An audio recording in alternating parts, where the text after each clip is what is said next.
Ladies and gentlemen, revolutionaries all around the world, my name is Marcus White. And I'm Fight Mode Nick Cavalli, your world champion, just to remind you, because that's going to come in handy this Saturday.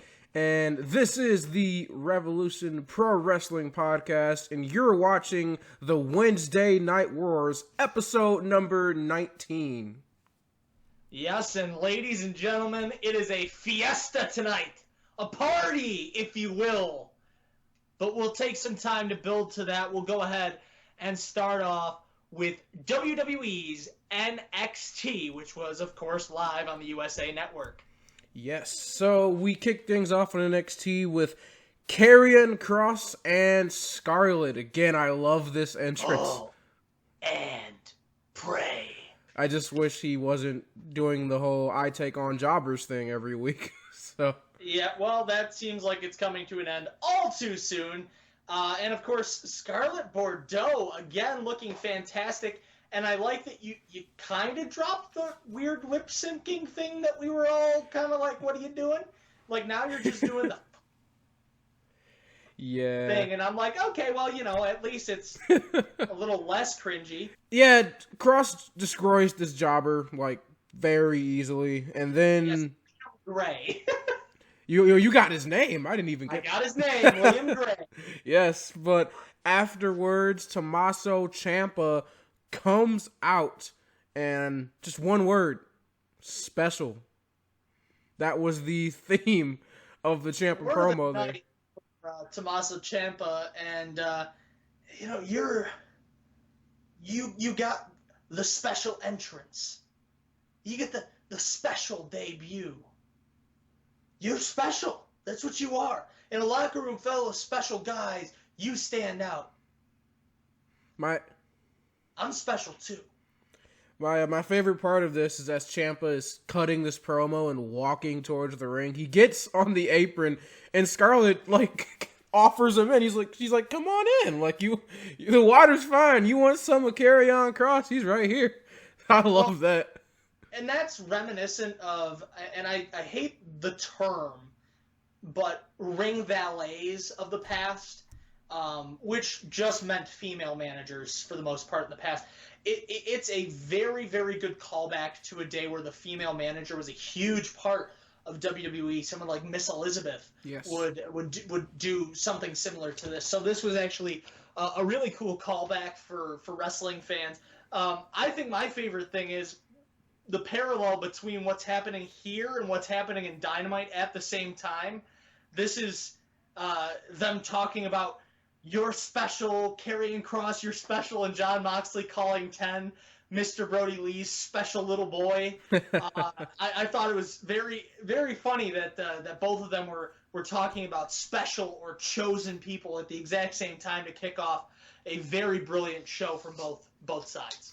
Yes, so Ciampa, he does accept the invitation into the ring. He gets in and looks Kross right in the eye. He says, I had to come down here and look you right in the eyes, face to face, man to man, and tell you that it's going to be me versus you at NXT TakeOver in your house. Yeah, this is going to be a fantastic match. We've talked about it for a little while, but this is probably going to be Karrion Kross's real debut, if you will, because, you know, Liam Gray, no offense, but you ain't Ciampa. No, not at all. So it'll be interesting to see where NXT goes with their decision on this this match in the long run. I mean, Ciampa's been in the company for a while, so you could probably put over Karrion Kross here, but we'll just have to wait and see. I'm just excited to see Karrion Kross get his hands on an actual competitor. Well, I think the right move here is to put Kross over, especially since it'd be his first match against someone that actually means something. So that would be the right move. You're trying to build him as this unstoppable monster, then yeah, that's the way you want to go. Ciampa can afford the L. He's fine. He's literally one of the top 2 stars on NXT, so he's not going anywhere. He'll be fine. But let's go ahead and move on now to cruiserweight action as we get El Hijo del Fantasma versus Monday Night Raw's resident jobber Akira Tozawa. I don't care. I could not possibly care less. I really couldn't. You've done nothing to build LEO Del Fantasma for me. I mean, cool. He's the son of a legendary luchador. Like, cool. Make me care about him, not his dad. Yes. Like, this is, for those of you who are NASCAR fans, you may understand this. I hate Dale Earnhardt Jr. Why? Because he never did anything. It was just, my dad was Dale Earnhardt. Like, congrats, bro. Do something for yourself. And Akira Tozawa has been nothing but a jobber on Monday nights, which is awful because Akira is a really, really good competitor in the ring, and he's shown that through this Cruiserweight tournament. Yet, thank God they make the right decision. I was going to say, yeah, they finally eliminated the problem here. Now he's losing on NXT, too. So that's all I care about. El Hijo picks up the win with the Phantom Driver. This was all but set out from the very beginning. That the second Akira Tozawa lost his first match on Raw, it's Elio Del Fantasma. Yes. It has to be. Because he's the young guy they're looking to build. Well, that's not entirely true. We thought that this entire tournament was just a great way to get the belt on Swerve, and boy, were we swerved! Please put it on Kushida. Please. I'll talk more about where I think I need to go later on. But I was happy. Right decision here. El Hijo picks up the victory.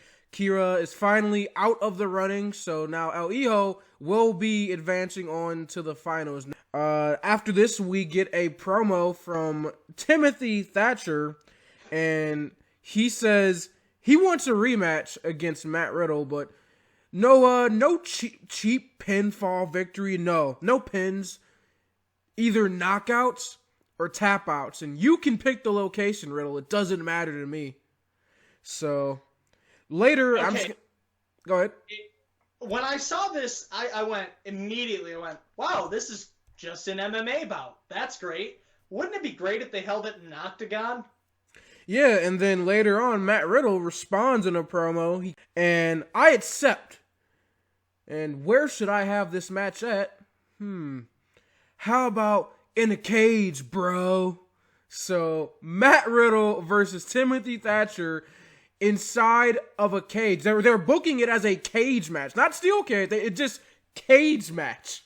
So, whoa, halfway there, because this is really WWE trying to book an MMA bout. Yes. And I mean, look, I'm all for it. If you want to do that, if you want to make this like a real MMA fight, like if you want the first 5.5 minutes of Hager Moxley, sure, let's do it. I'm all for it. The difference is both of these guys both of them have MMA experience, so the match would actually be good. Don't doubt my boy Mox. The only other thing I can say is, obviously we're not going to get this in an octagon. That would be way too much work for WWE. No, they'd have to go full TNA and convert what their ring is, go full on 8 side. And the octagon is a lot more stiff. It's a lot less forgiving than a WWE ring. So I just hope they do it right and they bring down one of these small fighting cages like you would see in an MMA bout. Rather than the 15-foot steel cage or whatever. Yeah. So, I'm looking forward to this. I'm excited. This is something that we don't see often in professional wrestling, if not really at all.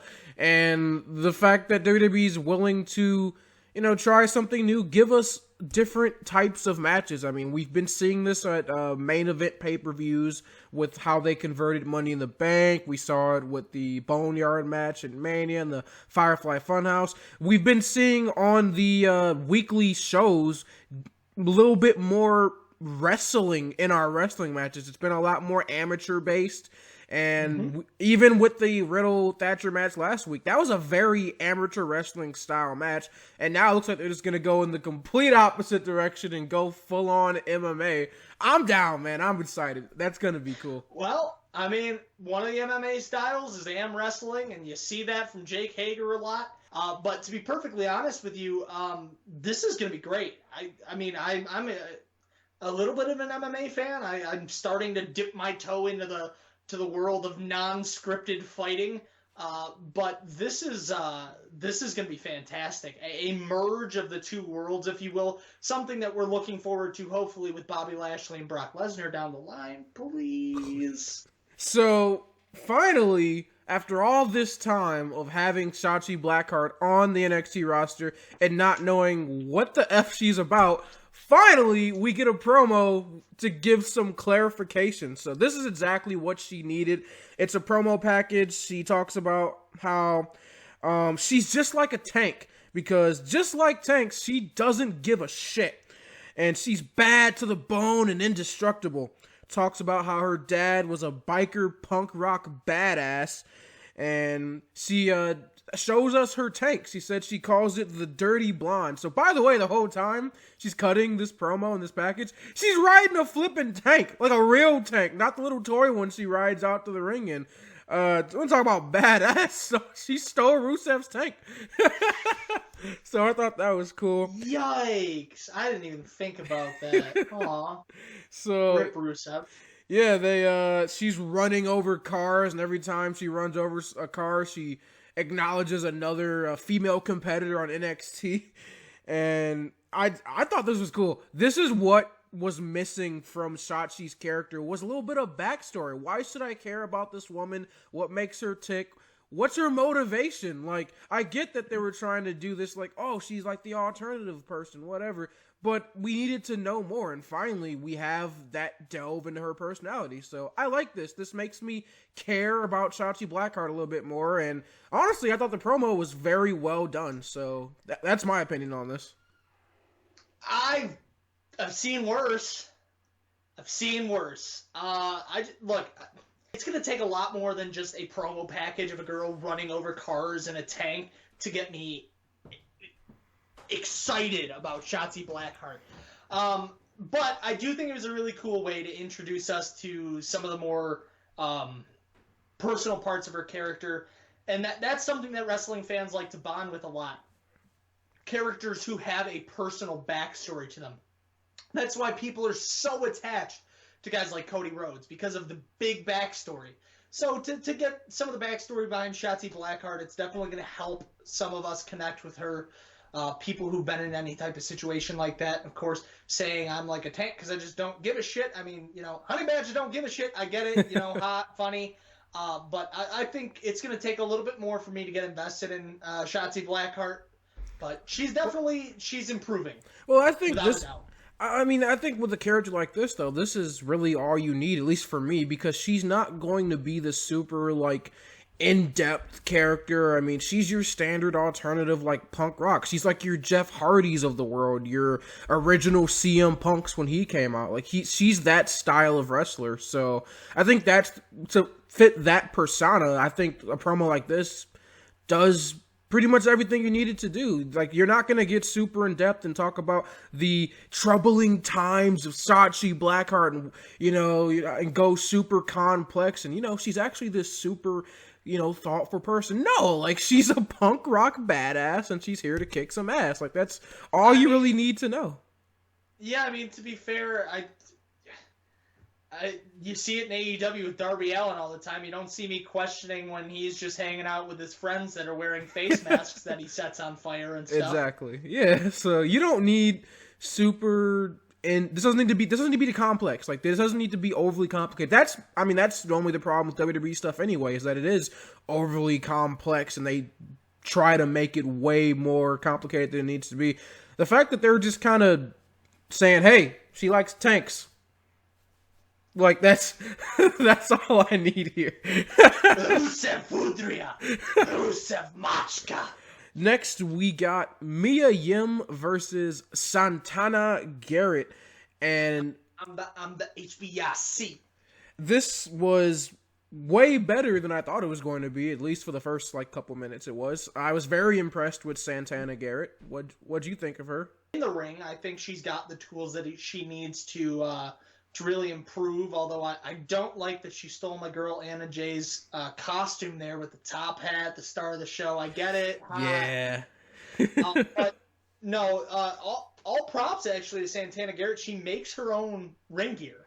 So props to her, regardless of if you got influence from anywhere else. Props to you. And the gear looked great. You looked great in the ring. You did a really good job. Something to look forward to, maybe. Yeah, this is the nice thing is that we are starting to see more talent arise on NXT in terms of people they're bringing up from the Performance Center, so because they realize that they're gonna need to start fleshing out these rosters a little bit more, especially with that whole release thing that happened a couple weeks ago.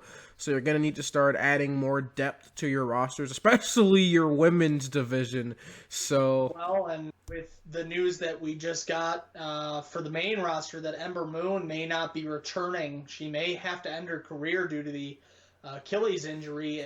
That opens up a whole nother spot for us to have to worry about, and that's a big void to fill. Ember Moon is one of the best women in the division.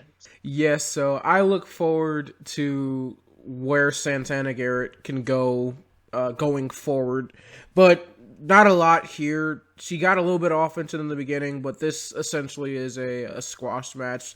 Mia and her go back and forth for a couple minutes. They go back and forth for a couple minutes, but it is Mia picking up the victory. And after, we get Johnny and Candice coming out. Johnny singing Mia Yim's theme song. I'm the HBIC. Baddie. It caught me completely off guard. I was like, oh, okay, Johnny, cool. He comes out, and Candice actually starts this promo, which I thought was nice. She says that she dropped the ball in her match against Charlotte. And then Johnny proceeds to say, well, you know what? We're going to show you in the new Gargano NXT, what we do to people that drop the ball with opportunities that they are handed. We're going to 2-on-1 attack Mia. Mia takes a shot at Johnny Gargano. He ducks it, and then Candice comes in from behind. She tosses Mia, and Johnny pulls down the ropes. So he was getting a little more physical than I expected in this altercation, and that's what leads to the Limitless One. All bask in his glory. Keith Lee comes out to save the day, and Johnny and Candice go running up the ramp with their tails between their legs. So that's something I'm looking forward to. Yeah, we talked about this a little before the show. This is a possible North American Championship match coming up now, Keith Lee and Johnny Gargano, and that's something to look forward to. And this solves one of the many problems we talked about with NXT. We talked about, not really knowing who's contending for what. Now we get an idea here with Johnny Gargano and the North American title, and possibly a little heads up on the NXT title in a little bit here as well. Yeah, it's nice that, we are starting to put the pieces together for TakeOver in your house. And we actually get a promo from Keith Lee later on. He says that, look, I don't care about what the Garganos think. I don't care about dinner with the Gargano. Who films themselves eating? That's just weird. But he says, look, I have a problem with the Gargano way. And here's a heads up. It reaches its limit at TakeOver. So, Keith Lee versus Johnny Gargano, possibly for the North American Championship. That's going to be a fantastic match. I'm assuming they'll probably do something like Mia Yim versus Candice LeRae. That would be a great match just based on principle. It's going to be good. Even though I'm not a fan of the new Candice character, she's still great in the ring. So yes, it'll still be a good match. This is one of the times where I didn't mind the Garganos as much. Johnny was a little annoying. He kept interfering, cutting off Candice's promo. Like, she was trying to talk, and he kept, having to just put in little remarks here and there. It got old after the first couple of times he did it. And that's the biggest thing about this whole thing is I don't see Johnny and Candice as these like amazing badass heels. I just see them as annoying every time they're on my screen. And that's not what you want to think when you're talking about heels. You know, I'm still not entirely sold on the Johnny Gargano heel turn gimmick. And we talked about that. You talked about, Candice LeRae and the her constantly getting cut off by Johnny Gargano. I don't like it. This new gimmick does not suit him very well. No. He doesn't look comfortable in the role, which is important. It's getting bad. And the biggest problem for me is that because they're always on screen together, it almost seems like they take away from each other instead of building each other up. When Johnny's talking, Candice seems like she just has to get some words in. When Candice is talking, Johnny looks the same way. Like they're not building each other up at all. It just seems like they're really helping to hurt each other. I think they'd probably be better off separated. Obviously, that's not the direction they're going, but I don't see this as working out long term unless they make drastic changes going forward. So next we got probably the best Cameron Grimes promo. He talked about his victory over Finn Balor. He brags about beating him, said that last week I beat the greatest NXT champion of all time and the first Universal champion, the Prince, Finn Balor. I did that. I beat him. I used to look up to Balor, and after I caved in his chest, he was looking up to me. It's grime time. All right. Let's go over a couple things. First of all, you have no idea how to talk, Cameron Grimes. Shut your mouth. Just shut up. Get a manager. Please. This is awful. I caved in his chest, and then he was looking up at me.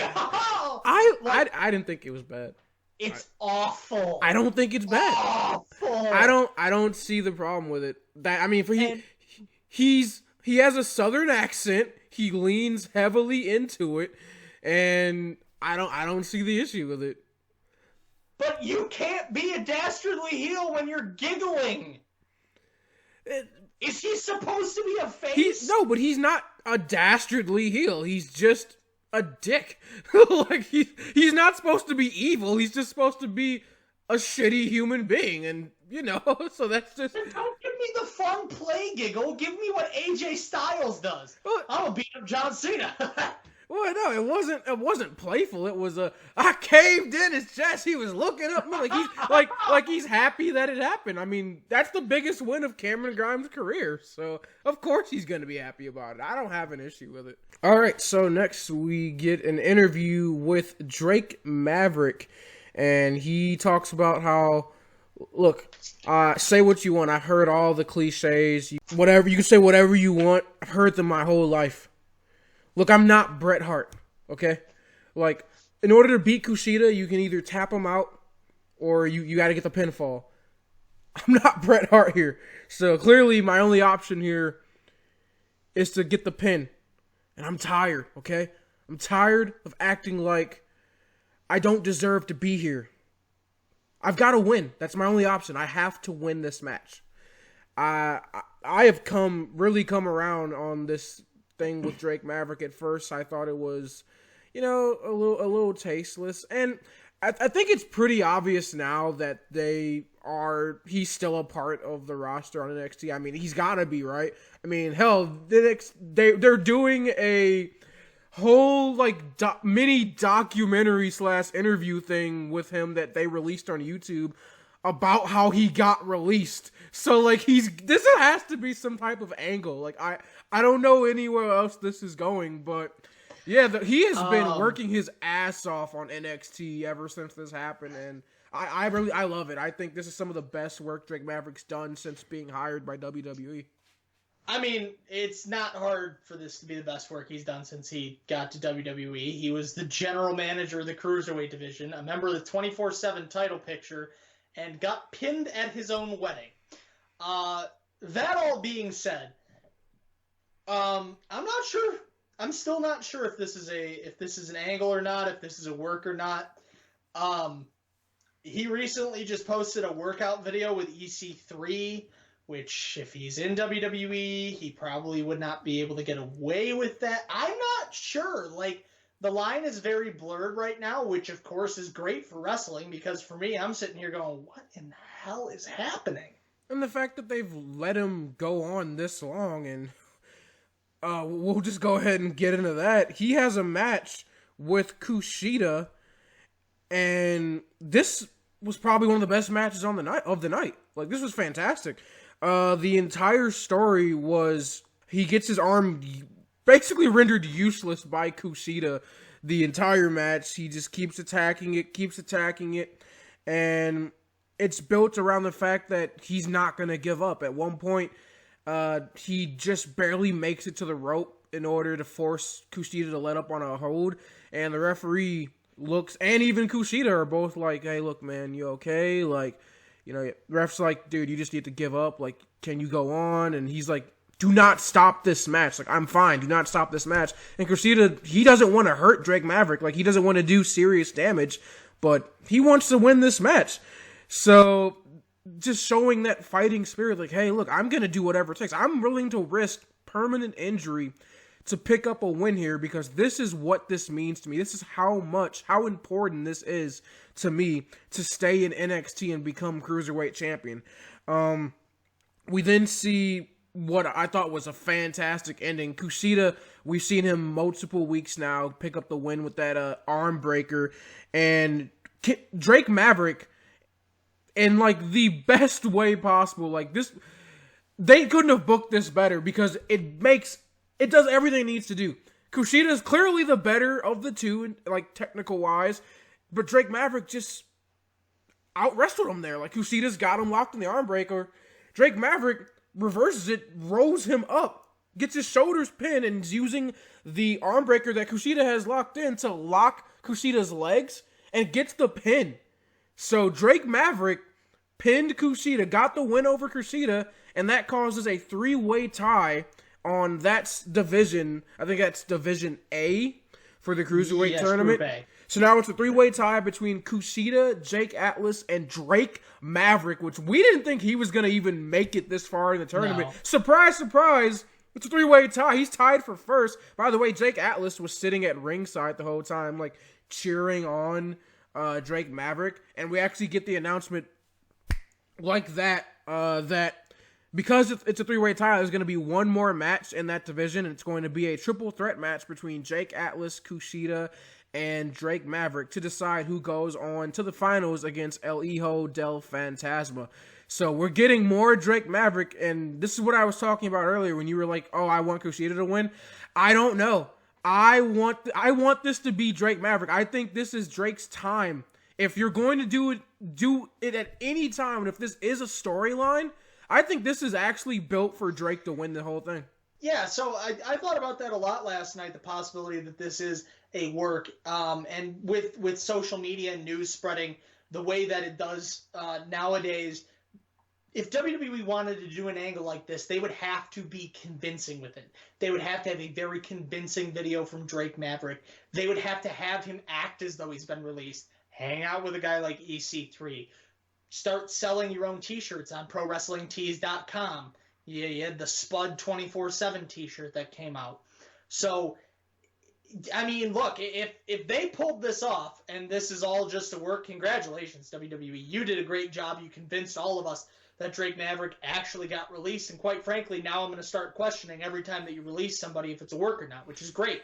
That is what you're supposed to do. I really do believe that at this point, this is a worked storyline, that Drake is actually still with the company, or at the very least, it's like they are doing some type of like trial by fire thing, and you know, if it is building towards him picking up the win here, then maybe he does end up re-signing with the company. So I don't know how much of this is real, how much is fake, and I think that's the best part of this now is that I've completely turned around on it, because I at first I did think, yeah, this was a little trashy. This, you know, you're kind of playing with people's livelihoods here, but I think this is actually the best thing you could do for Drake Maverick, especially if he is actually released from the company. What better way to build your brand as an independent wrestler than have your last string of matches be for a championship, and you look successful in those matches. So I think think about how much press he's getting, how much attention he's been getting on social media,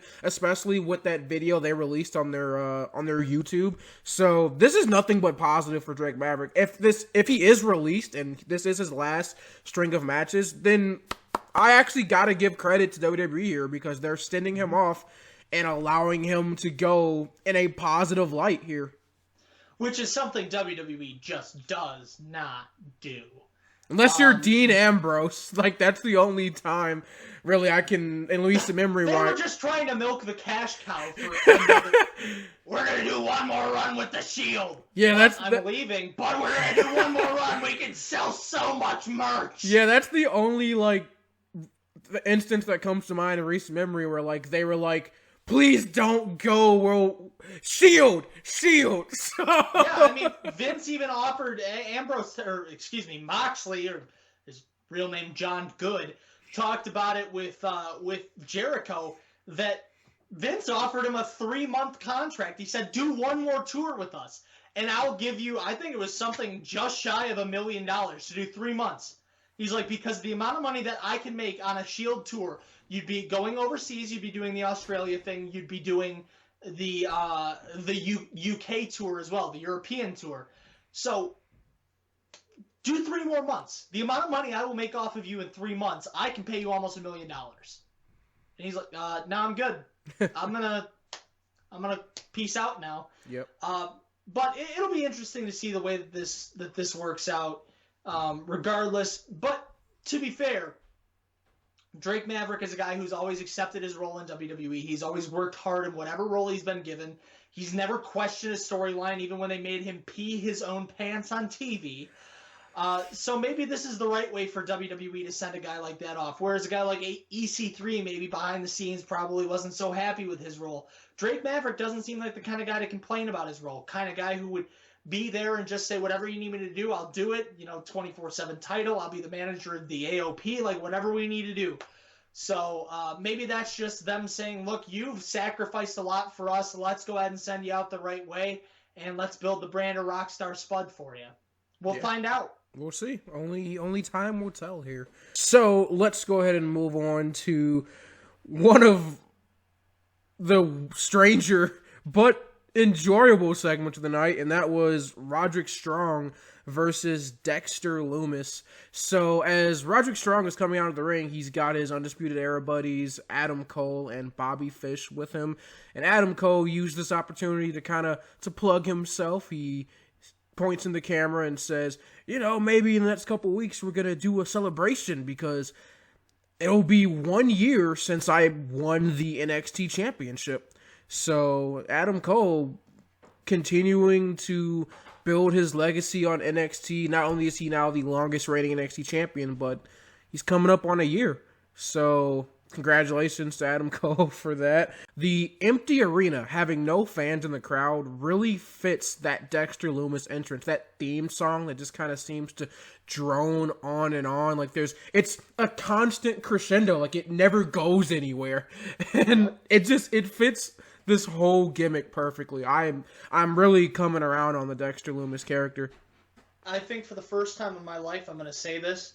When fans get back in the stands, I want Full Sail to be silent during this entrance. This match was all about psychology here, and no one's been doing that better than Dexter Lumis on NXT. He really started to use his character as a method to win matches here. I mean, we're seeing it. We talked about how when he first debuted, they were trying to really drive it down our throats. He doesn't blink. Look at those eyes. But, it actually makes sense in a matchup like this. Roderick, the whole time he's saying, quit staring at me, because he's hitting moves on Lumis. He's punching him, kicking him, and Lumis just won't break the stare. He's, even at one point, he gets a submission hold on Dexter Lumis, and Dexter keeps, looking up at him while he's locked in a submission, so much so that it causes Strong to release his own hold because he's that freaked out by Lumis. You can't do that any better. That's fantastic. Yep. Well, that's fantastic booking, and it's fantastic in-ring psychology.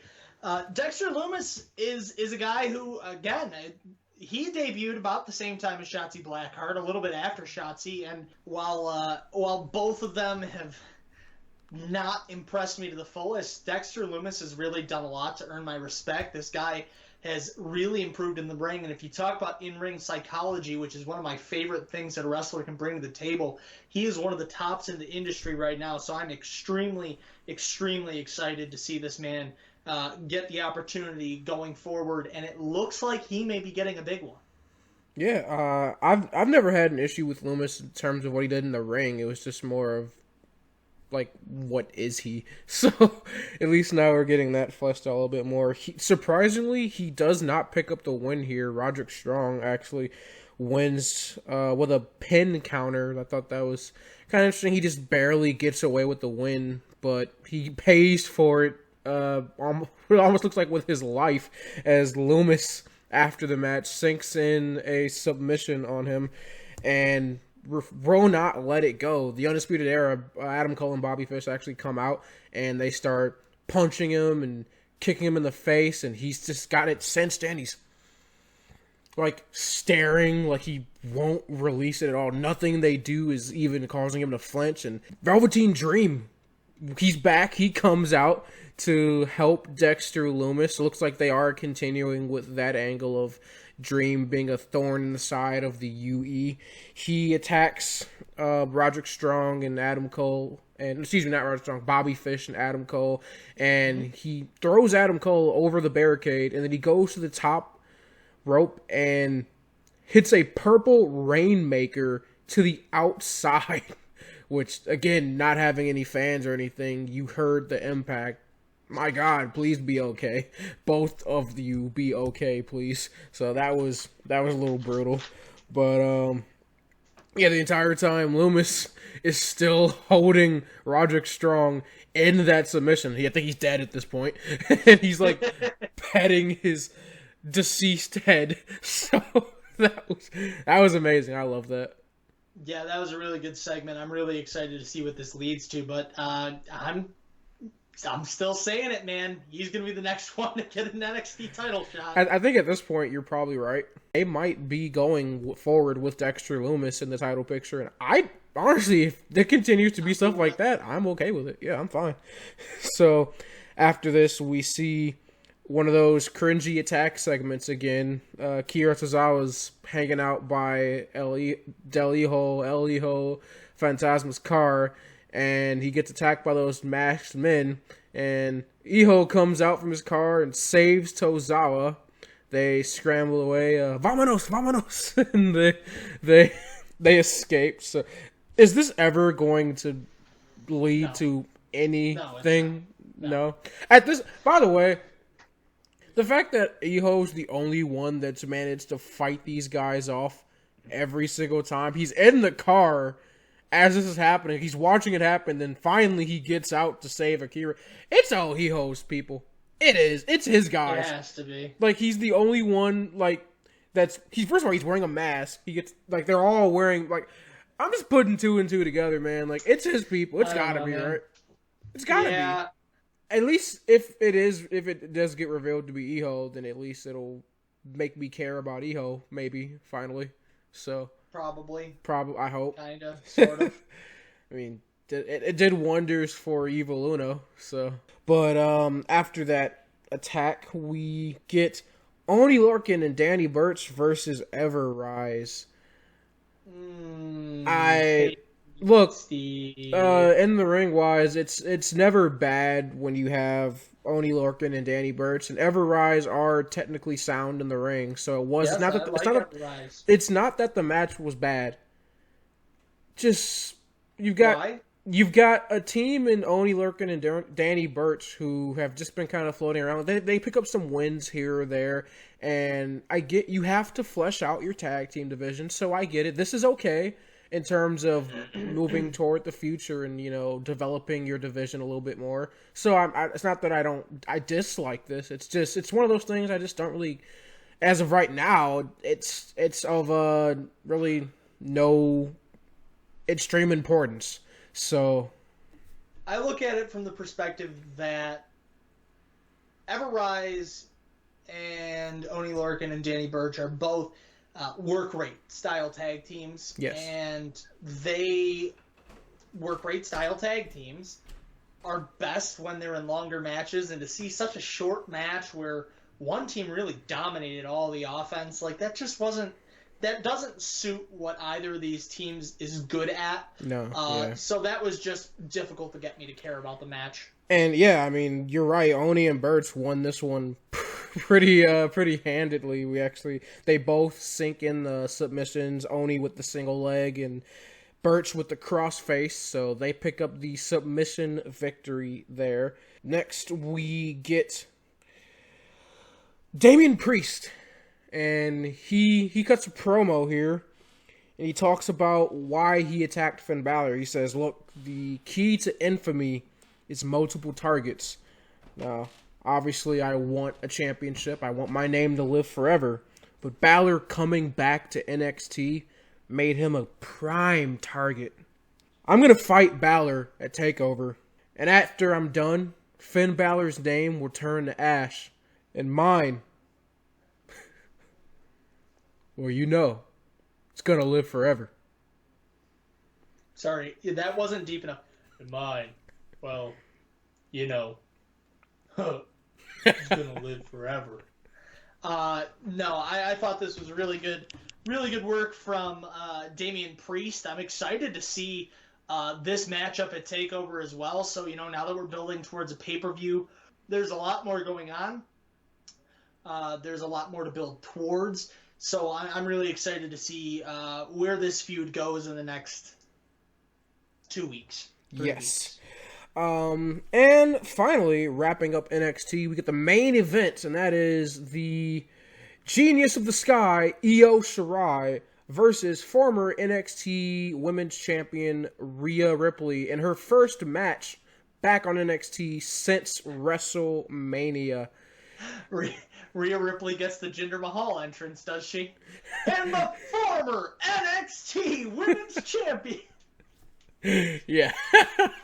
No, so I was really looking forward to this. That is the one thing I'm just gonna keep saying, I love where the NXT Women's Division is right now. Yes. Like it's in a really good spot, especially compared to AEW. So that being said, I knew where this match was going. I knew exactly what was going to happen. And that's kind of how it's been these last couple weeks. But that doesn't mean it's a bad thing. While, yes, you can predict everything that's going to happen, you knew Io was not going to win her match against Charlotte because they were building towards something. You knew Mia Yim wasn't going to pick up the victory against Charlotte. And you knew Io and Rhea tonight, there was not going to be a clean finish in that match. You just knew it. But that doesn't stop them from putting on an amazing match up until said finish. Like, it was still really good. Io and Rhea are two of the top talents on NXT besides Charlotte. They are, and two of the best women wrestlers in the world. They are fantastic. This was everything it needed to be. Very strong, very competitive, back and forth, as it should be from Rhea, who is a former NXT champion. So she looks incredibly strong in this matchup, as she should. Io Shirai, who is coming off of her win, actually, against Charlotte, her disqualification win against Charlotte, so she's technically still the number one contender, I would assume, so she still looks very strong here. Rhea, obviously the larger of the two, so she had a lot of moment to this match where she just dominated Io power-wise, but then Io, just smarter and more technically sound than Rhea, used that to her advantage. She would use her speed to lead Rhea into some unfortunate circumstances and scenarios. She would counter Rhea with a lot of moves. She was actually toying with her at the beginning of the match, which only led to infuriate Rhea, and she actually kind of used her anger against her. I thought that was very smart. But this match went back and forth. Fantastic match from both women, and it is not, again, it's not a clean finish because Charlotte actually comes out near the end of this match just to watch and observe, but she gets a little bit too close, and Shirai sends Rhea flying into Charlotte. This leads to Charlotte getting in the ring, and she gets a big boot on Io Shirai, and then she spears Rhea Ripley. So this match obviously goes into a no contest. It's no decision there. So again, building towards the triple threat, which is what I'm predicting. Charlotte, Rhea, and Io Shirai for the NXT Women's Championship at TakeOver in Your House. Hasn't been booked yet, hasn't been announced, but come on, that's where they're going. It's the match that everyone wants to see, and that honestly what we need. It's going to be such a good match. I'm very excited to see a triple threat match between these three. They all complement one another, but they all have differing styles, which is going to be very, very interesting to see how the three mesh together in the ring. I'm very excited for that. I think the way to go here is definitely not a clean finish. You don't want Rhea or Io looking weak, even though a loss to Rhea or a loss to Io Shirai is not a sign of weakness. You don't want anything to slip through the cracks. So I think that was the perfect finish for the situation. So, with that being said, what is your match of the night for NXT? Match of the night for NXT is, this is a tough one. I had two of them that I really liked. I'm going to go with Drake Maverick versus Kushida for my match of the night. Yeah, you're right. NXT, honestly, all the matches on this show tonight were pretty good. Especially some of the last ones, like you got that Io Shirai vs. Rhea match. I thought that was fantastic. I love Kushida versus Drake Maverick, and the Roderick Strong versus Dexter Lumis match, just in-ring psychology-wise, was amazing. And even, I mean, you saw Dexter Lumis kind of tee off there on Roddy there in that match. So I thought that it was a little bit of a slugfest at one point. I thought that was great. But to go ahead and just pick one match, I am going to agree with you. I think it's going to be Drake Maverick versus Kushida.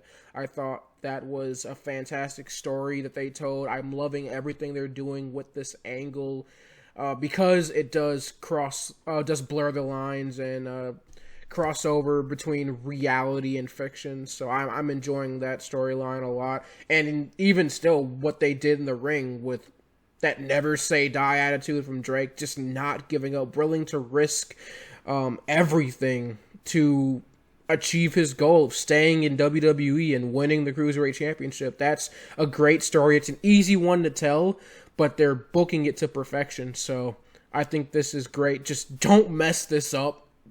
If you're going to do it, go all in. It's got to be Drake. If not, I mean, even if he loses, again, it's fine because you're sending him off looking strong, but be Drake Maverick, please. So, your MVP for the night. I was getting ready to ask you, what is your MVP? Okay, well, yeah, I'll go first. I'm going to go with Dexter Lumis.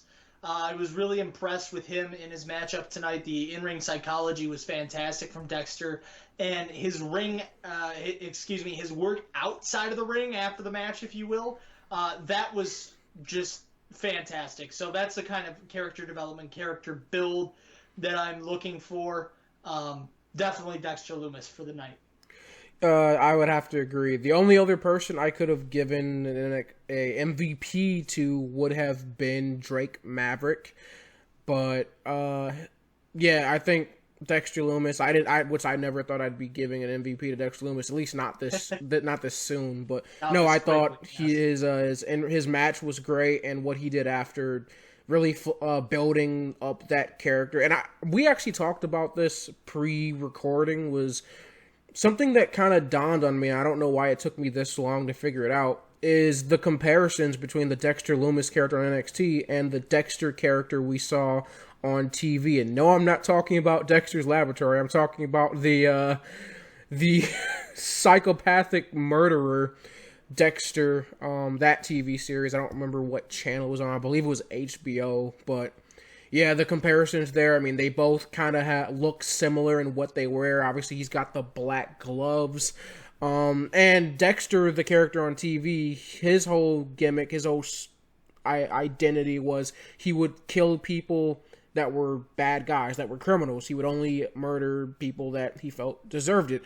Kind of cleansing up the scum of the earth. And Dexter Lumis, the only people that he's attacked, that he's harmed, are the Undisputed Era, which you could justify are the scum of NXT.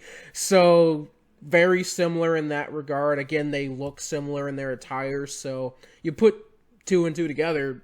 I mean, I think that's where the inspiration from the character comes, and I think that's great. That is definitely a character that I would love to see portrayed in professional wrestling, and I think he's doing a fantastic job if that is where they're going with this. So I look forward to seeing what they do with Dexter Lumis going forward. If it is championship, if he is a championship hopeful, then while I don't see him beating Adam Cole, because mainly I don't see anybody beating Adam Cole here soon, but yeah, I definitely would look forward to the match that they put on. It would be interesting to say the least. So that's going to wrap up the NXT portion of this video, and we'll go ahead and jump into AEW Dynamite. Well, ladies and gentlemen, we are on to All Elite Wrestling Dynamite, the go-home show for Don. Yeah, Don. That's really, really a beautiful acronym. Double or Nothing is this weekend on Saturday. Yes, so the Inner Circle arrives in limousine.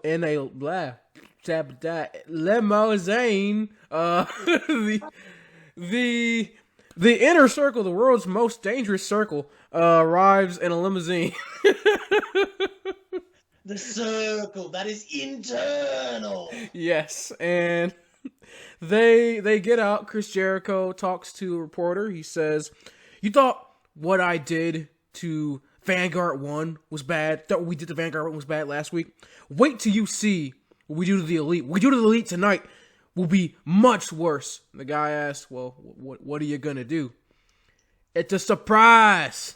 That was great. And then as we kick things off into Dynamite, we see members of the crowd wearing armbands, SG for Shad Gaspard. The commentary team makes note of his passing, so that's nice to see, the respect being shown from both companies, major companies in the pro wrestling scene. So that was nice. When it comes to the relationship between Shad and AEW, rumors were flying for the longest time that Crime Time was going to be the tag team to join the Inner Circle. Of course, it turns out to be LAX or Santana and Ortiz. But there are a lot of guys who have a lot of great relationships with Shad and JTG. And, of course, Crime Time was fighting at the local, I don't want to say local, but like the regional indie level in the New York area. So they were working a lot of shows with guys like the Private Party and the Young Bucks. So definitely cool to see the tribute to them there. Yes. So right out the gate, we'll kick things off with number 10 of the Dark Order versus Jon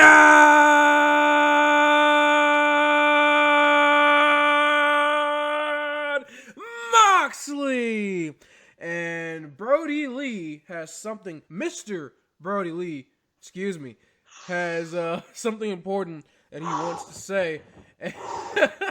And of course, he had to wait for the crowd to show proper respect. He tells them to be quiet. I have something that I need to say. He then tells 10 to take a knee. And then he looks over in disgust. I said take a proper knee, damn it. Very, very Vince McMahon-like with that one. He goes on to say that, look, I understand that you fans at home, there's a disconnect between you and I, because I am a top athlete at the peak of physical prosperity, and you just can't seem to relate to me, but I am a human. I'm just like you. I'm not a god. I am just a man. A man that's just so happened to come in possession of one of the most prized pieces in all of professional wrestling. And this Saturday, I have to win. You don't understand that I have to win. Not just for myself, not just to become the AEW World Champion, not for the fame, for the recognition, for the money. No, I have to win to pay off the loyalty that these good members have shown me. He looks over at 10 and he says, "Rise. Rise as a high knight of the Dark Order. Now go to the ring and hurt Jon Moxley for me."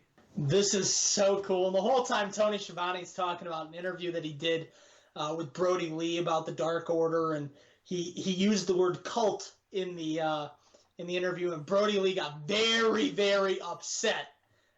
So afterwards, of course, they go, "Yeah, okay, it's a cult. This is very clearly a very clear cult." Yep.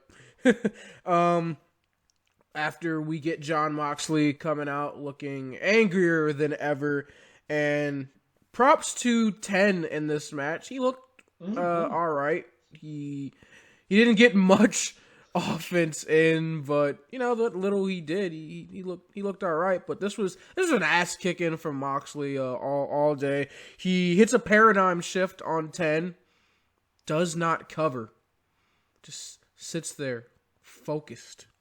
He gets up, and then he hits a pow driver, doesn't cover again.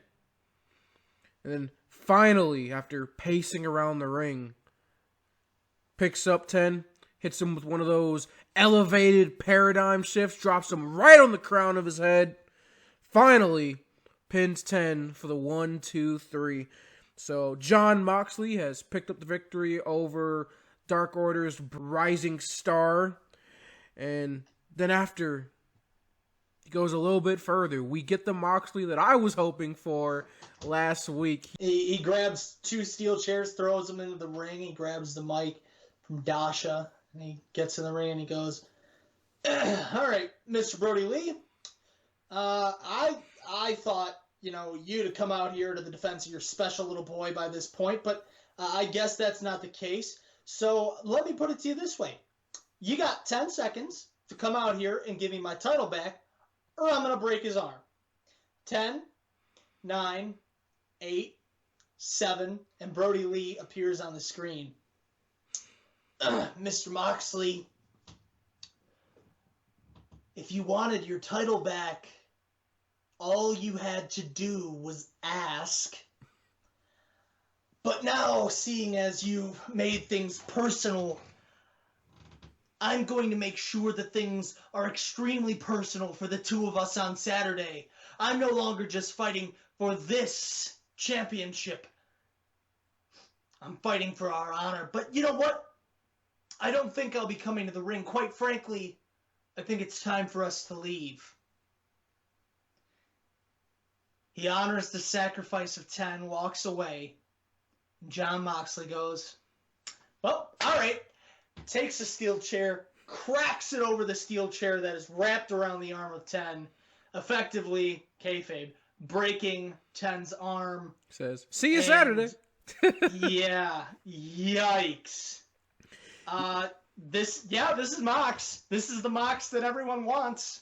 Yeah, this was great. I loved the callback from Brody Lee to when he first attacked Moxley, when Moxley was sitting there and he goes, "Bro, you wanted a title shot, all you had to do was ask." So I like the callback to that. Yep.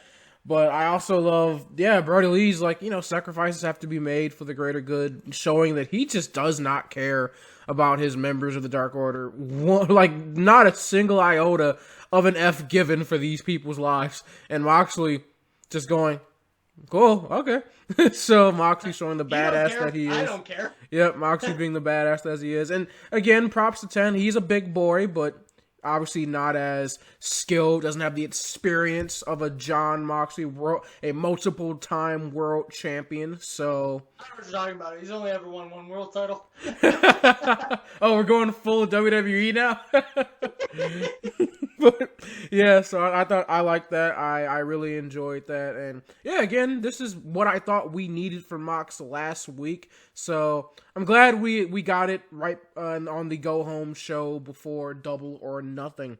So next, we get Maxwell Jacob Friedman, the Salt of the Earth, MJF, versus Mr. Fun Size, Marco Stunt. This was fantastic. First of all, MJF is always great. He's better than you. You know it.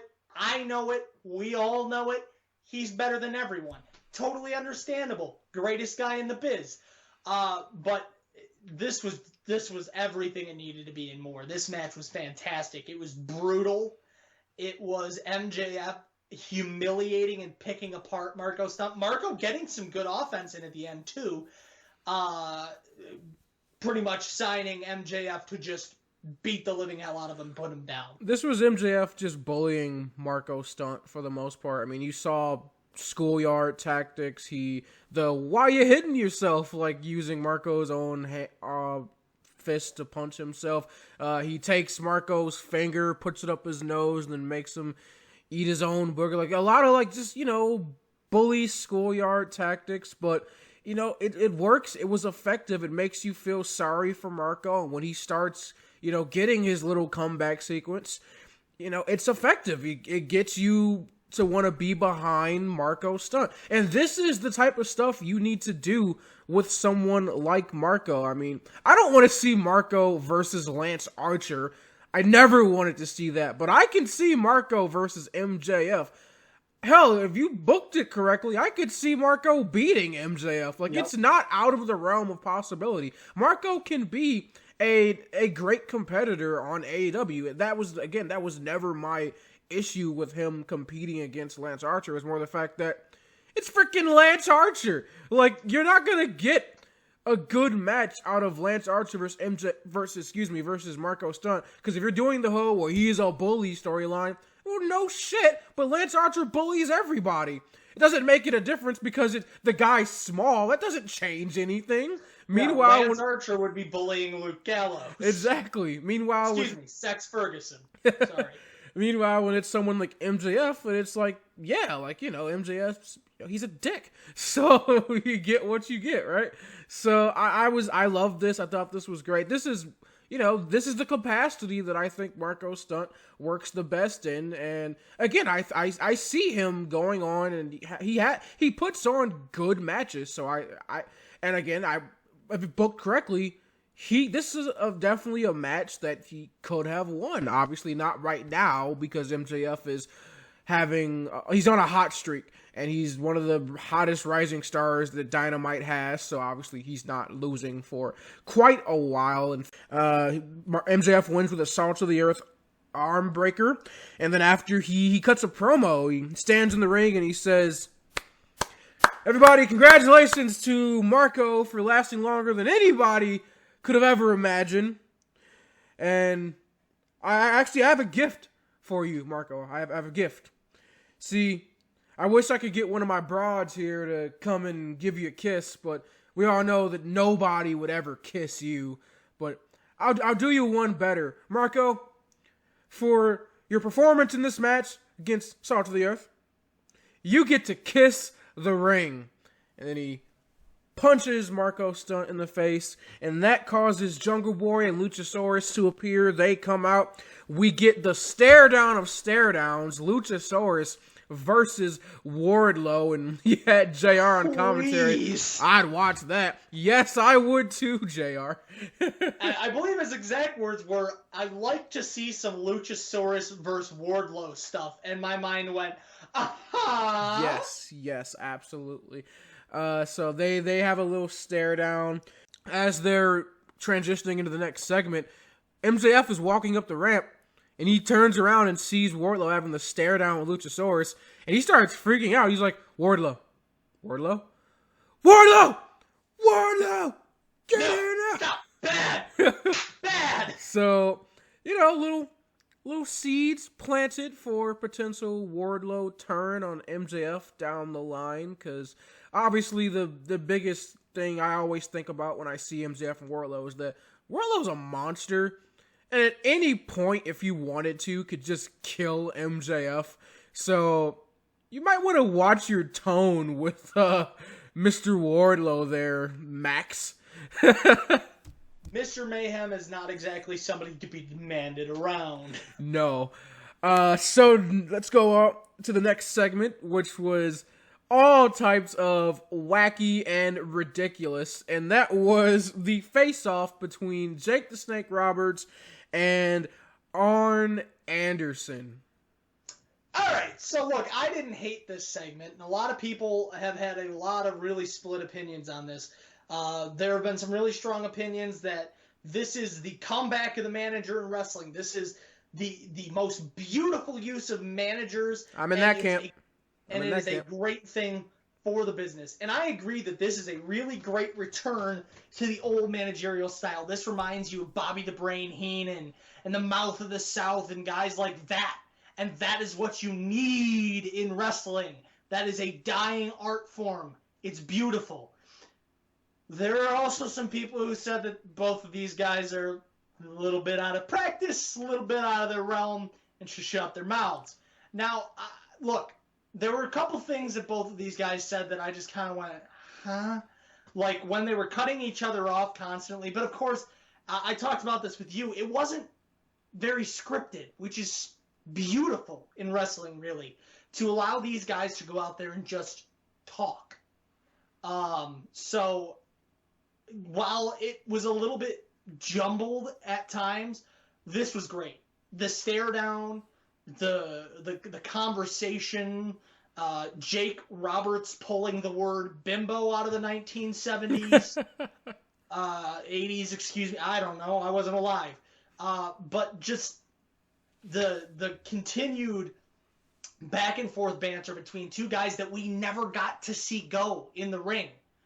Remember that. These are two of the best to ever do it. They're both WWE Hall of Famers, or as they say in AEW, Hall of Famers in the industry. They're both Hall of Famers, and they never got the opportunity to face each other. They worked at the same time. They've been in the same companies. They've never worked against one another. And here they are, face to face, in a ring for the first time. Yeah, and I loved every second of it. They both made mention of how surreal that moment is. How, yeah, I never thought that I'd be sitting across the table from you. That was Jake to Arn, and then Arn actually reiterates that point later on, and they both talk about how, man, it'd be so nice to have gotten in the ring with you, to just have a go. And so much so, actually, that Jake the Snake at one point says, F it, let's do it. Why not? Like, let's... Any place, anytime. Just like Archer, I'm ready to go. And no, Arn... Jake, you can't even walk. Don't do it. Yeah, this is like watching Kali. Yeah, Arn's looking at him like, no, like, I'm good. That was great. Yeah, I mean, some of the off-the-cuff stuff like that does get a little wacky. Like, Jake talking about how him and Archer both want to get a crack at Mike Tyson. I love you, Jake. And I think Lance Archer's a badass. You don't want that smoke. Let's just bury that now. You know what this leads to, right? Mike Tyson is knocking Archer out. Oh yeah, it's gonna be. I predict Mike Tyson versus Lance Archer match. I'm okay with it. You never know. AEW's first celebrity match. There you go. Well, and hey, I mean, if I have any recollection at all, Archer has like some small background in amateur boxing. Just make it a boxing match. There you go. Yeah, go full Big Show Floyd at what was it, WrestleMania 24? Yeah. Just let these guys beat the shit out of each other. No, but I like everything. I am in the camp of, I thought this was great. Yeah, parts of it got a little weird. The Jake cutting Arn Anderson off a couple times to the point where Arn says, "Don't interrupt me." like basically, like flat out saying, "Shut the F up." Decorum. But I loved it. I mean, this is two of Lions fans. That just makes me think of Jim Caldwell. Two of the best, both Hall of Famers in the industry, as you said, and Jake the Snake, one of the best heels ever. Just doing battle. Like, I loved everything about this, and it's a battle of wits, a battle like two of the greatest minds. Keep that as well. Just. What I like about this is that, yeah, you have Jake the Snake and Arn Anderson, and their presence alone is magnificent, but it's what they represent. It's Jake the Snake representing Lance Archer and all the evil, and then you have Arn Anderson representing Cody and the Nightmare family, the good side of the business, all elite wrestling. Like, it's there's so much at work here. So to boil it down to just the 2 points of, oh, look, it's just two old timers, having a go in the ring. No, that's not what this isn't about. This isn't Ric Flair, Hulk Hogan from TNA in like 2010. That's not what this is. This is two guys who went out there and they knew they had points to make. They know what they represent. And while, tongue in cheek, wink, wink, nudge, nudge, like, oh, we could have another match. That's just to get the crowd fired up. But no, they know they're not going to have a match. Even Arn Anderson, the way this segment ends is he gets up and he's like, look, Jake, I heard you've been doing DDP yoga, right? Well, that's cool, because I want you to be real limber when I pick your ass up and spine buster you. So I thought your head where the sun don't shine. I thought that was fantastic, and you made a really good point. You have to remember that these are two of the best minds in the business as well. Jake the Snake Roberts is one of the first real psychological heels that is prominent in wrestling. A guy who breaks down your psyche, not just your body. And before that, I mean, you had some, but you did not have anybody with the mind of Jake Roberts. And Arn Anderson, one of the best minds in wrestling when it comes to working together with a team, working together for greater goals. So it is really beautiful. And I think my favorite thing is I could have covered that. I could have covered the 6 to 8 feet between us by now if I wanted to, but I wanted to keep talking. Yeah, well, what I loved was what Arn said, the respect he gave Jake when saying that, look, we never fought. We never had a match, but I knew about you. Like, I understood your whole persona, the way boys talked about you in the locker room. You had dudes scared going into their matches, and I finally figured it out. And that's that the way you work, the way your game is that you get everybody so fixated on the snake. The snake is the distraction. The real threat, right there, that's you.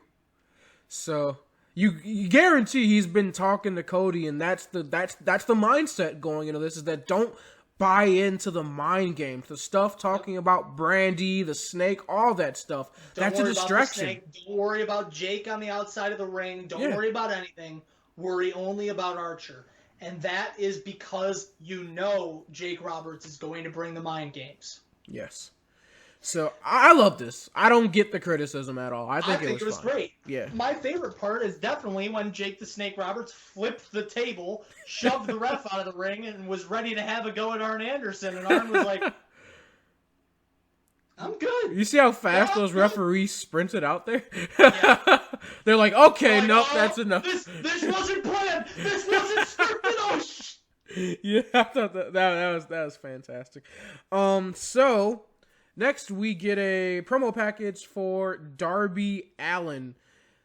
So much to dissect here. You got Darby.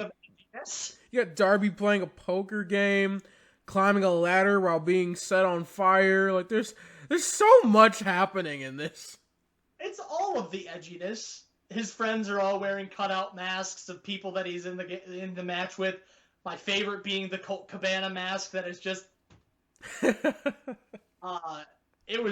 This was a really interesting segment, and I mean, he's got to be one of the favorites going into this last match. Look, I'm just happy it wasn't another like weird Taz promo. Like that's all I care about. Fair enough. So next we get a Pac promo before the Orange Cassidy and Rey Fenix match. So the OC freshly squeezed Orange Cassidy versus Rey Fenix. By the way, the only OC in the business now. So yes, sir. The OG OC. Yeah, yes. Something that I didn't know. Did you know that Orange Cassidy has been wrestling for he's a 16-year vet. Man looks like he's out of college. Like that is insane to me. What a guy. That's what happens when you wrestle 3 times a year. And actually, before the match even starts, Fenix goes for another pre-match assault on Cassidy. He just kind of nonchalantly dodges it. So you saw in this match that Cassidy was serious.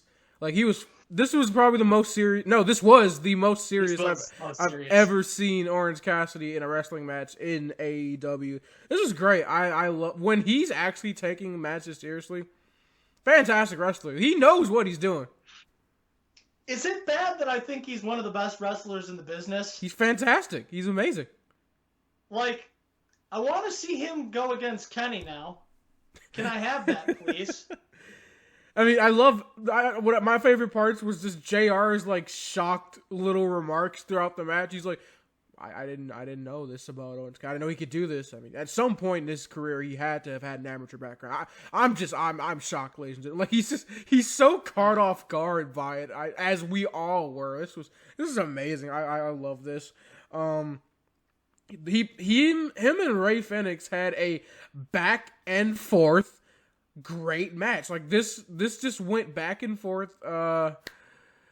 I'm rambling here. This is good. I don't know. It was good. I liked it. It wasn't bad. No, I'm just kidding. This match was absolutely fantastic. It's one of my favorite wrestling matches that I got to watch this week. And between these two, the competition was absolutely just high pace, high octane the whole time. And the important thing, and I keep drilling this, you never feel like Orange Cassidy is out of the match, which is something I did not think I'd be saying 8 months ago. It always feels like Orange Cassidy has the ability to come back, has the ability to win a match, and he has all of these great strengths in the ring, whether it be his top rope moves, a couple of cross bodies that he hit, whether it be the springboard into the tilt-a-whirl DDT, and they made reference to Jake the Snake Roberts. And by the way, I do want to just go ahead and mention that really quickly. I love that you said it the way you did, JR.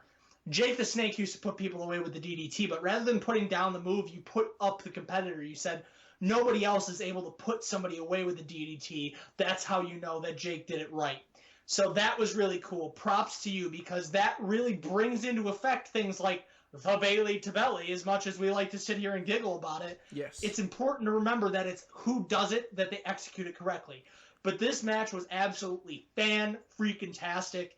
And just the right ending, too, to be honest with you. Yeah, I mean, and just going back to your point, Rick, that's what I've always said about moves like that, is that we can, have a little funny banter about how terrible the Bailey to Belly is, or moves like that, or the people's elbow, stuff like that. But, like, I always see it as it's double-sided. Like, it's a two-thing. One, it's the credit of the person hitting the move, but you could also say it's, with how you do with any sport, is that it's also a credit to the competitors and how far athletes have come in the modern era. I mean, you look at basketball, for instance, you can't do half of the things, like the athletes that we have today.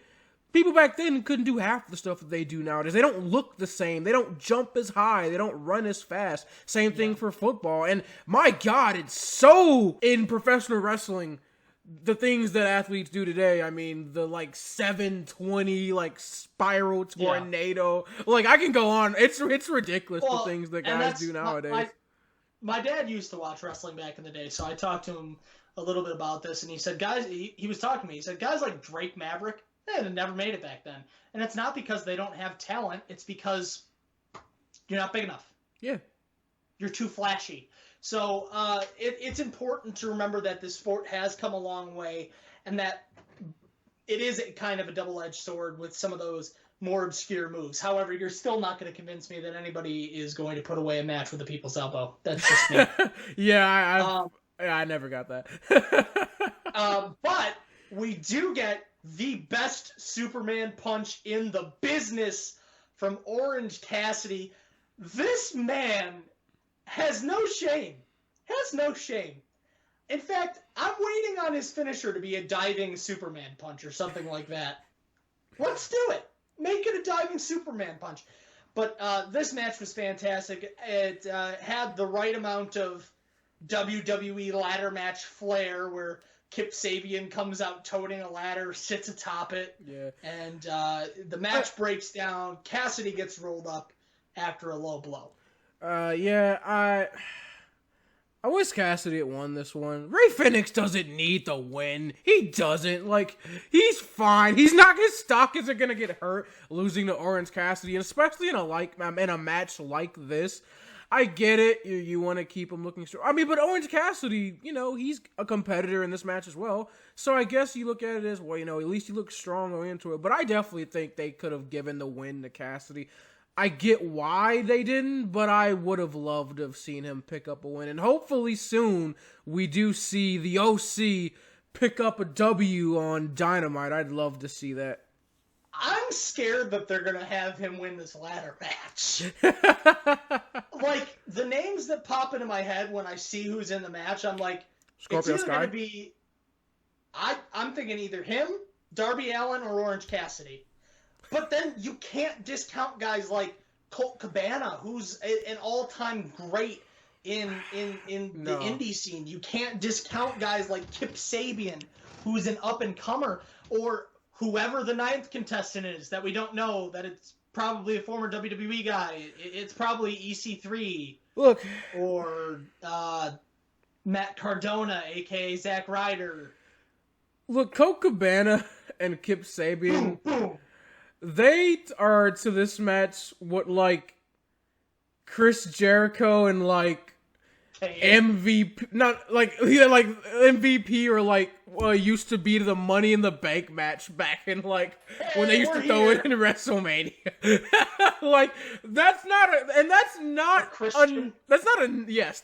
a knock against them, because those are great names to be associated with, and they are fantastic wrestlers in their own right, but they are what we call le filler. They are not the the main course of this match. Like, they're like what you said, you can't ignore them, and they always have the perceived threat of potentially winning, but they're not going to. And so I think that's the biggest thing there with me. Nah, man, Cabana's winning this match. No.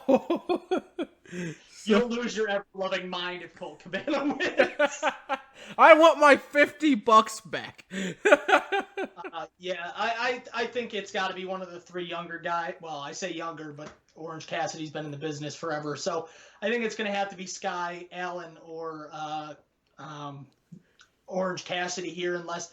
Like I said, maybe we do get a guy from WWE is coming over. They've talked about that. The 9th mysterious entrant is likely going to be a signee from WWE, yes, who may have gotten cut in this last wave.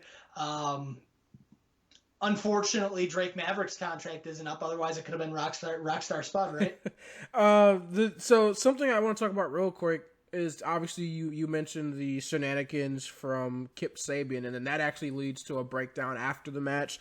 You have all the competitors from the casino ladder match. They come out and they brawl. It's the standard ladder match thing that happens, or the Battle Royale type thing. You see it a lot in WWE. We often joke about how overused that trope is in wrestling, but you see it here. And then something that I'm going to be real critical of real quick here is that, what the hell we are doing with that Rey Fenix springboard move.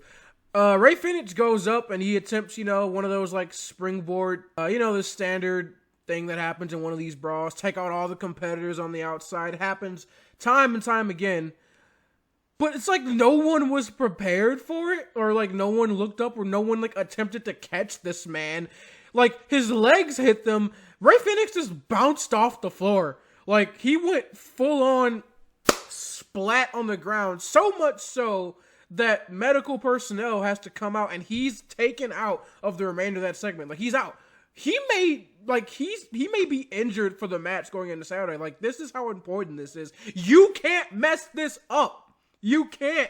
Not the week of your pay-per-view. What are you doing, guys? My biggest criticism of this is the fact that right after Rey Fenix goes down, clearly hurt, Colt Cabana's dumbass does a moonsault in the same area where Rey Fenix is laid out injured. What are you doing? Like, come on. Like, it just doesn't make sense to me. And then best friends after launch Orange Cassidy over the top rope, and he gets like thrown into the gate on the outside. Like, his legs connect with the gate, and he's limping back into the ring. This guy's not even gonna make it to the match. It's gonna wind up being a 5-man ladder match. So I get that, and this is something that's been a criticism of AEW and NXT, is that I get that you're trying to always push the envelope, you're trying to keep that high-octane adrenaline rush, and this is pro wrestling! Like, you're trying to get that high energy, but it's like... Trying to go all out. Yes, I get that. But at the same time, you do have a pay-per-view on Saturday. Protect your workers, guys. Come on. I just think this was very sloppy. I don't know. I worry about that stuff sometimes. Just protect your guys. Protect your guys. No one needs to be going to the hospital, especially in this climate right now. So just be careful. This is pro wrestling. Obviously I like the high octane style, but yeah, it's definitely important to protect your guys, especially coming down to an important pay-per-view like this. Yes. So we go from one of the craziest and most poorly done after-match brawls I've seen on Dynamite to one of the worst, most poorly done tag team matches I've ever seen on Dynamite. That was Nyla Rose and Britt Baker versus Chris Statlander and Kushida. You know what this was? This was Teddy Long booking. You're going to have a tag team match, player. Holla, holla. Because, I mean, seriously, that's... And excuse my impression of JBL doing a Teddy Long impression. I don't know why that's my default. But that's what this was. It was a tag team match coming up to 2 singles matches that are going to happen at the pay-per-view. So I don't know. It was bad. I thought it was going to be bad from the beginning. I thought the kendo stick spot was kind of cute. And aside from that, it was just bad. Yeah, it's just bad all around. And again, another injury. You have Britt Baker go down middle of the match. I mean, and this is one that you just really couldn't prevent, unlike the ones you had in the last segment. I mean, it ain't ballet, so obviously things happen, injuries do occur, what can you do? It's unfortunate. I hope Britt Baker's okay for her match going into Double or Nothing. But besides the match being just bad all around, which I've kind of come to expect from AEW women's division matches, my biggest criticism of this is that you ended the match with Nyla Rose going over Kushida clean. Like, there was no distraction. She hit her with the Beast Bomb and pinned her ass clean. 1, 2, 3. The same week of a title defense against Kushida at Double or Nothing. What are you doing? I don't know what the case is.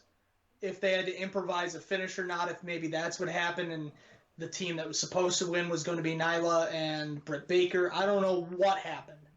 I can't speak to that. But what I can speak to is 2 things. First of all, we all know that Nyla Rose can beat Hikaru Shida. That's not a surprise. We all know that going into Double or Nothing, it's going to take nothing short of a miracle for Shida to walk out of there with the title. So I feel like it doesn't really weaken Shida as much as it should.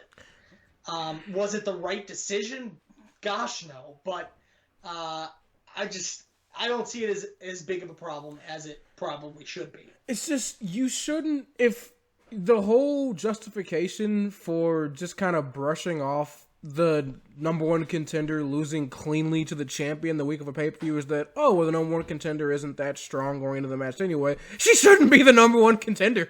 Like, if fans can just easily go, Shida's probably losing anyway, so her losing on Dynamite doesn't shock me. That's not a good thing. We shouldn't be thinking that going into this match. And then the other thing is that, I understand the injury probably threw a wrench into your plans in this match, but you as professionals, or especially the referee who has a direct line to the back, why don't you just have Nyla Rose beat Statlander? Why does it have to be Shida? I'm not entirely certain. And again, the only thing I'm going to say is I think this does the right thing one way. It makes it makes it very obvious that Nyla Rose is the alpha of the division. There is no one who comes close to comparing to Nyla Rose. It's as though they built Nia Jax's butt correctly, because you feel like no one can beat her. You feel like it's going to take Hikaru Shida on her best day and Nyla Rose on her worst for Nyla to lose. And that's great. I get that they, after the match too, they did the whole, like, Shida suplexes Nyla through a table, so I guess she got her. She looks strong going into the match. No. Like, suplexing Nyla, especially with assistance from Chris Statlander, doesn't just take away the fact that you just lost cleanly to the champ just a few moments prior. So I don't know. Now, the one thing that they do have going in their favor is it's a no DQ match on Saturday between Nyla and Shida, so things could go entirely differently. And now, ladies and gentlemen, welcome to the Sean Spears News Network. My name, of course, is Sean Spears, and I'll be taking you through breaking news in wrestling today. Dustin Rhodes has announced that he will be retiring from All Elite Wrestling. What a shame that is. If only his brother could have protected him and stopped that from happening. So that's a hard pill to swallow, but I mean, we know anything about Dustin's earlier career, then swallowing pills, maybe not so much, right?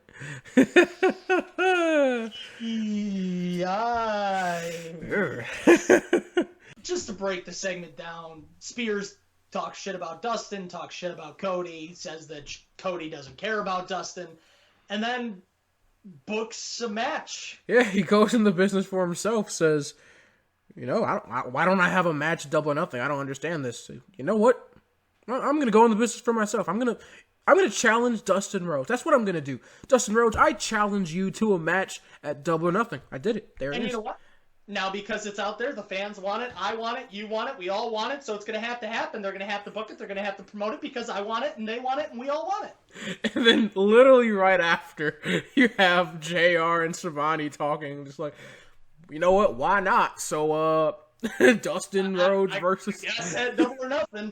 versus Sean Spears, I guess. By the way, I didn't hear that Dustin retired. Did you hear that? I didn't know that. So, I like that.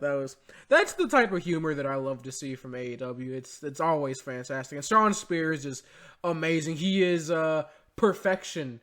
So yeah, one of the best in the business. Like he does not get his due enough, and I hope before his run with the company is over, and of course he's only in his 30s, but I hope that before he's done, he gets a world title shot. He gets a run with that, because he's come through so much, from being a fan favorite in NXT to Vince doing what he does with all of the NXT boys and going, I have no idea what your gimmick means. The hell is a perfect 10? Yeah, to everything that's happened. So, great work from Sean Spears, and we get to move on now to the main event. If you know... Wonderful! So it's, say it with me now, Sammy Guevara versus Damascus Matthew Hardy. And, you know, if you had told me that Sammy Guevara versus Matt Hardy was going to be a great match, like, I mean, I'd have told you, yeah, it'd probably be good. I didn't think it'd be this good. This was a really good match. In case anybody ever wondered if Matt Hardy could still go, we've talked about it time and time again that, yes, obviously he can. Now, here's him going with a kid who's about 25 years old at the oldest, and 10 times the speed. So he is 24 or 23, and Matt Hardy, they said his career is 25, 26 years in the business. He's been wrestling longer than Sammy Guevara's been alive. And ironically, so TNT posted a picture today of Chris Jericho holding a young child at a Nitro event, a WCW Nitro event. It is a picture Sammy Guevara's dad took of him with Chris Jericho at Monday Nitro. And now on Dynamite, they make the greatest tag team in professional wrestling history, and it's Sex Gods. So Yeah, Sammy Guevara, a young kid, and Matt Hardy able to keep up with him the whole time. This match was fantastic. Counters galore. And Sammy Guevara, you can sell the twist of fate better than anybody. Yes, it's like The Rock selling the Stone Cold Stunner. Like, it's fantastic. We've been robbed because this man should have been the one taking stunners for years. And by the way, probably the greatest counter I've ever seen to a twist of fate ever. Matt Hardy goes for a twist of fate, and as Sammy's coming down, he sticks his arms out, turns it into a handstand, and just walks out of it. Beautiful. Perfection. That was fantastic. Yeah. But no, Sammy Guevara and Matt Hardy, who would have known they'd had this much chemistry in the ring? These two guys, they look great working with one another, and Matt Hardy's just fit right in with the elite. I mean, he's the outsider, he's the outcast, and when Hangman Page decides to piss off, he'll probably be the fifth member. But and by the way, this match did more than just showcase Matt Hardy as a viable competitor in AEW, and it also showcased Sammy Guevara at a potential championship level, because not only was he, able to keep up with Matt Hardy, the insane reversals, you saw the standard offense from Sammy, that high flying, fast style of offense that he loves to do, but we also saw Sammy kind of slow it down a little bit at points, and even the ability to take the punishment he did. It took 3 Twist of Fates to put away Sammy Guevara. The first one obviously reversed. The second one hit clean. Sammy Guevara, showing ring awareness, rose out of the ring. It took a 3rd Twist of Fate to put him away. That's fantastic. Yeah.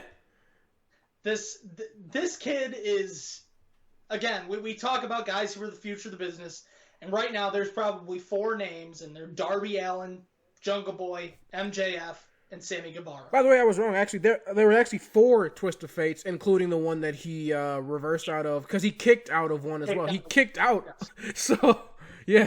Yeah. So, if you talk about future of the business, guys who are in their early to mid-20s, who are going to be doing this for years, those 4 names are the first 4 to come to mind.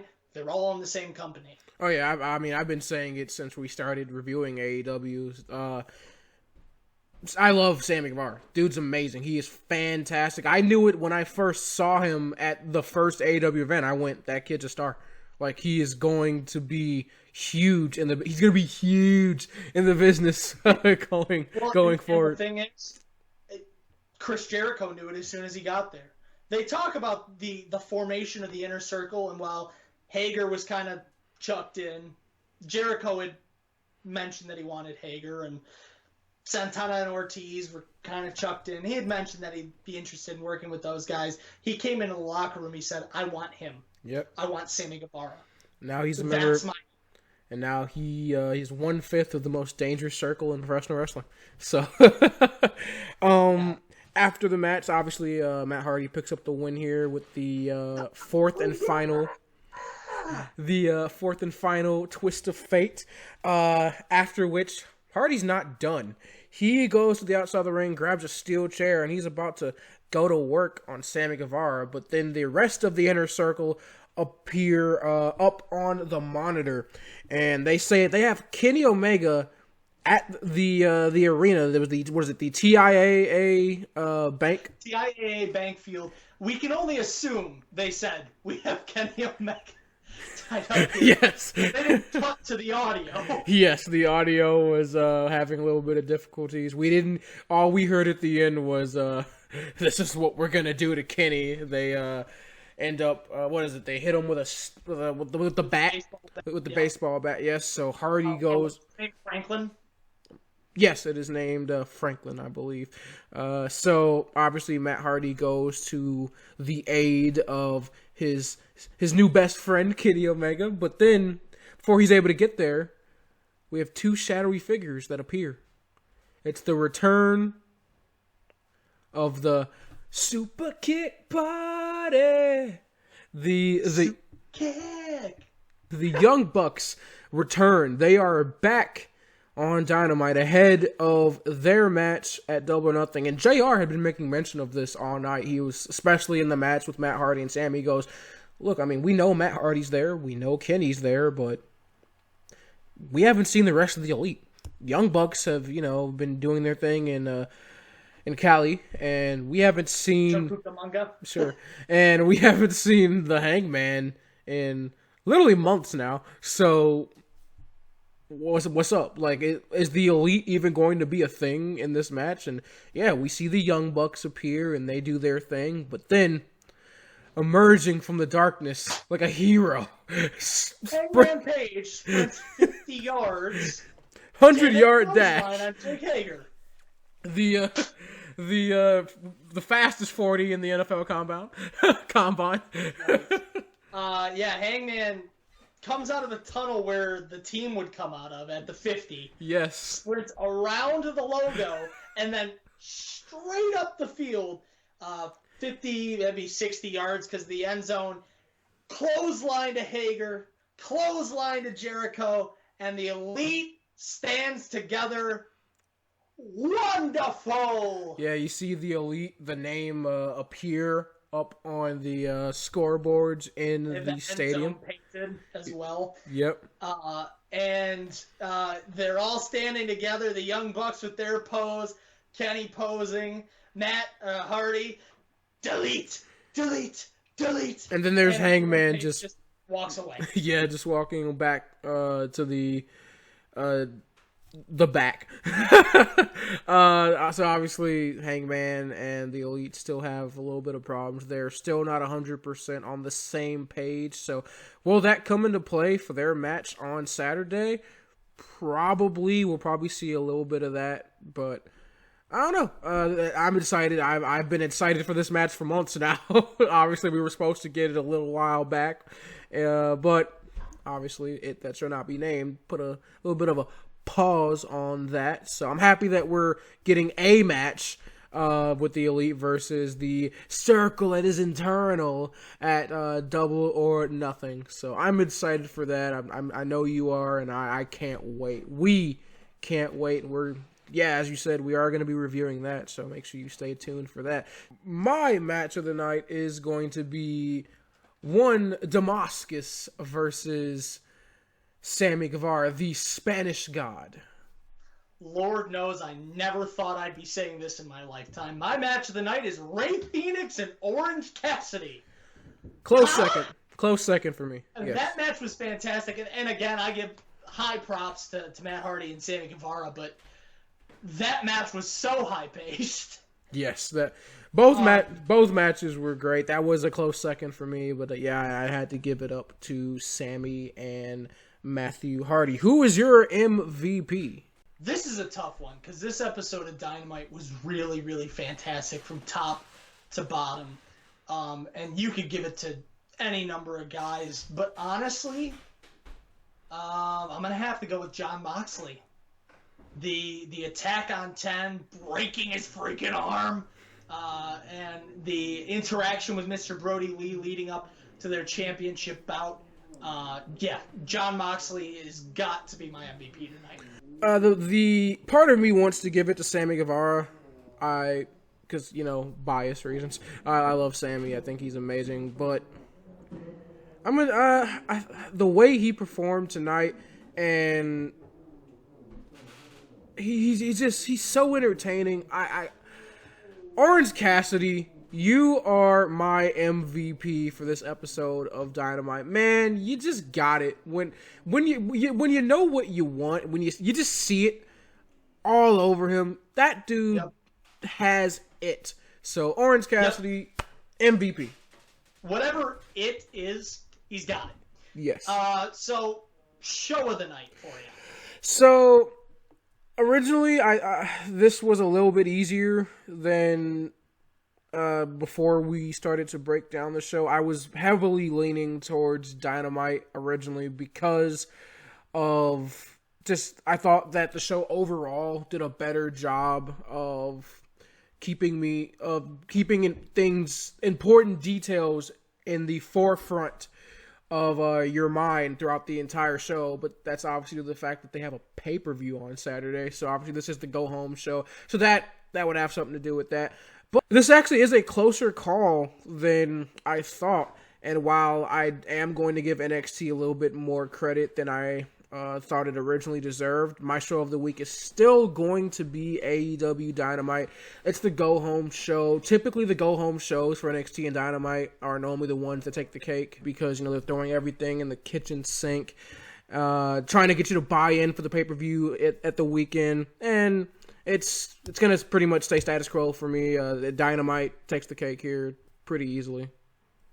Yeah, I mean, I originally thought it was going to be a difficult night because NXT actually put up a pretty good card. There were a lot of things that I liked from NXT, but Dynamite just did a fantastic job accentuating how important this upcoming pay-per-view is. Everything that's on the pay-per-view from top to bottom feels important. Even the match that, 2 weeks ago they made the MJF Jungle Boy match, and we're like, ha ha ha, that makes no sense. It feels important now. It's two guys who are at the beginning of their careers, who are both fighting for a big win here, and now Jungle Boy's fighting for his friend Marco Stunt. Like, it feels important. So I have to give it to AEW tonight. Yes.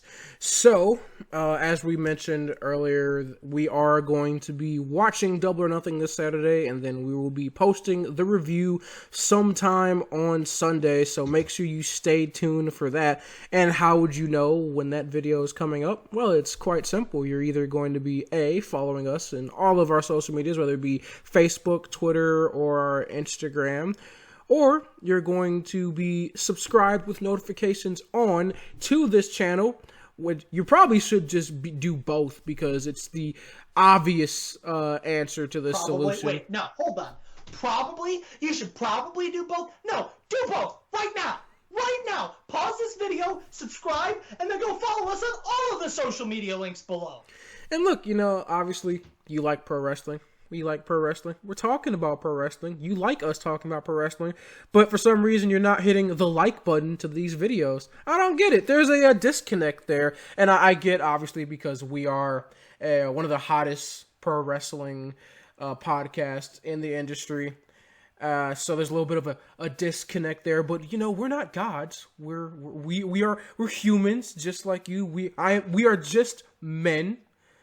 I put my pants on one leg at a time, just like you guys do. I understand why there's a disconnect, but I am a mere mortal. The difference between us is just simply that we have come into possession of this amazing microphones. And these microphones allow us to produce cool, crisp audio that, when That Should Not Be Named is over, will allow us to produce our shows in audio format on Spotify, iTunes, Google Play Podcast, and Podbean. So make sure you go and follow us on all those sites listed, as well as any other sites where fantastic pro wrestling podcasts like ourselves are found. Links to those are down in the description, as well as our social media. So again, as always, this has been the Wrevolution Pro Wrestling Podcast. You've been watching our Wednesday Night Wars. I've been Marcus White, live from Studio 6. I am Mr. Fight Mode Nick Cavalli, live from my spare bedroom. And as always, we invite you to join the Revolution.